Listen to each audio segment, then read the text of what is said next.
Hey everyone, Ben Belack here, Beverly Hills Super Realtor, ready to serve up an early summer real estate market update. Whoa, 2020. Can we chill?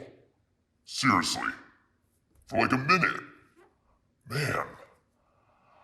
Wow. Anyway, before we get started, I just wanted to add something that's super important to me that I want to share with all of you. I have to ask you all to join together and pulverize the like button. It helps me with the YouTube algorithm and keeps more free content coming your way. Our subscriber count is really on the up, so thank you all. All right, shall we get started? It seems like every week someone is calling me and asking me, is the market crashing? They want to know, where are the deals?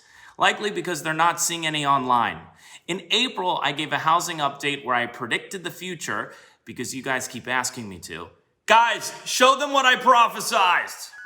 So to summarize here, and as mentioned earlier, supply and demand is always at play in any market. With showings up 65% from its lowest point at the end of March and new listings not increasing anywhere near the same clip, our real estate market should not be expected to plummet anywhere near the 2008 financial crisis. Millennial-driven transactions, low interest rates, and historically low inventory will continue to add stability to our nation's favorite asset, real estate. Well, turns out I was pretty conservative, a good sign of any real estate professional. Lawrence Yun, chief economist of the National Association of Realtors, is reporting U.S. home prices gained 5.5% in April from a year earlier as low mortgage rates and a shortage of listings boosted competition for properties and kept values growing despite the global factors we've all been experiencing.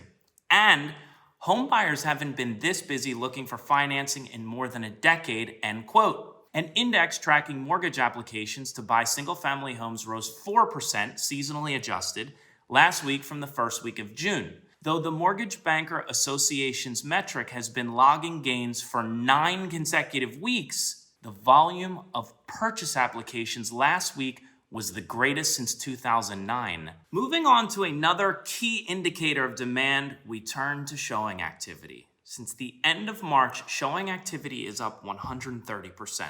From the beginning of June of this year, showings are up 50% and also up 50% from this time last year. I think the common theme here is that the housing market continues to experience the release of unrealized pent-up demand from earlier this spring, as well as gradual improvement in consumer confidence. And speaking for my team and my colleagues in the trenches only, we're showing a lot. However, it does feel like buyers are price sensitive. More on that later. Turning to Los Angeles County, because I have to, as it's where I live and sell, from April 1st to May 10th, there were 6,450 new listings. And from May 11th to June 24th, there were 10,021 new listings, or about a 35% uptick. That tells me there is more seller confidence too. So where do we go from here? Are we back? I know. You want me to predict the future again. Here's what the data is telling me. Spring buying season was deferred to summer 2020 and will run into September. That said, there's usually a slowdown 6 weeks prior to an election, so we'll be watching things closely. But where pricing goes in the moderate to longer term will greatly depend on the severity of a second wave and unemployment. I think if we can take the necessary precautions, the responsible precautions, the housing market will stabilize after this pent-up demand simmers a bit. That said, and you've all heard me say this before, we're in year 12 of what is normally an 8-year cycle. That adjustment that New York was already feeling and LA was starting to experience, I think will arrive by Q2 of 2021 and into the rest of the country later in the year. So if you're a seller still hoping for a high price with long days on market, now is the time to reduce. If you're a buyer, you have a choice to make. Take advantage of today's historically low interest rates and lock in, or gamble for a softening of pricing and hope there is enough inventory so supply outweighs demand. That's where I stand end of June 2020. If you have questions or just want to debate a bit on this outlook, feel free to put your thoughts in the comments below. Thanks again for tuning in, and don't forget to subscribe and hit the notification bell.